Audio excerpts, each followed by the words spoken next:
desmuntant tòpics sobre l'aprenentatge d'una llengua.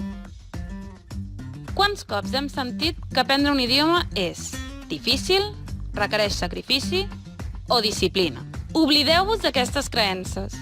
Aprendre una llengua és adquirir nous coneixements i habilitats, obrir-se portes, créixer i realitzar-se personalment. Tot seguit us ho demostrem parlant d'uns quants tòpics i prejudicis que molts hem tingut sobre estudiar idiomes. M'agradaria molt aprendre llengües, però no tinc mai temps. És cert que a vegades anem molt atrafegats, però en realitat, amb tan sols 10 minuts al dia, sovint pots progressar molt. Pots adaptar l'aprenentatge al teu ritme de vida i combinar-lo amb activitats quotidianes, com anar en metro. D'acord, però és que, a més, aprendre llengües no és el meu fort. Sabies que, com més experiència tinguis aprenent llengües, més fàcil et resultarà?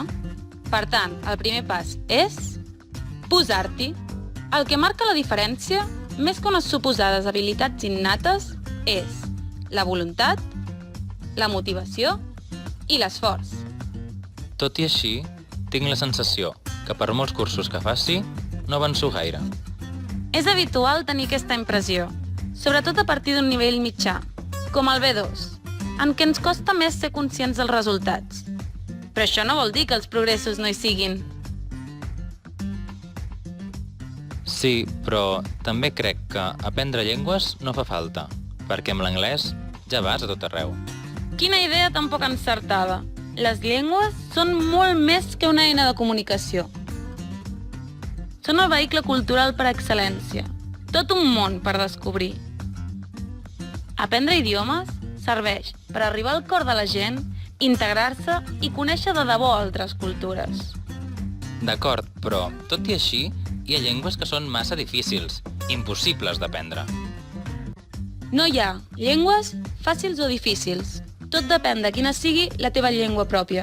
Per exemple, l'italià serà més fàcil per un catalanoparlant que per un danès. Tots dos l'acabaran aprenent, encara que un li sigui més fàcil que a l'altre. No hi ha cap idioma impossible. És que no vull estudiar una llengua que em costi molt, perquè difícilment l'arribaré a dominar mai. L'objectiu de començar a estudiar una llengua no ha de ser, necessàriament, arribar a dominar-la. Un idioma ja ens està portant coses i obrint portes des de les primeres paraules que aprenem. Tenir 4 nocions bàsiques ens ajudarà, per exemple, a viatjar. Qualsevol nivell que assolim serà enriquidor, perquè ens permetrà comprendre altres cultures, ens obrirà la ment i ens despertarà la curiositat. Així doncs, et deixaràs influir pels tòpics? Què esperes per començar a aprendre una llengua? A la descripció que hi ha sota d'aquest vídeo hi trobaràs recursos per fer-ho de manera gratuïta. Els hem elaborat des de la Universitat de Barcelona.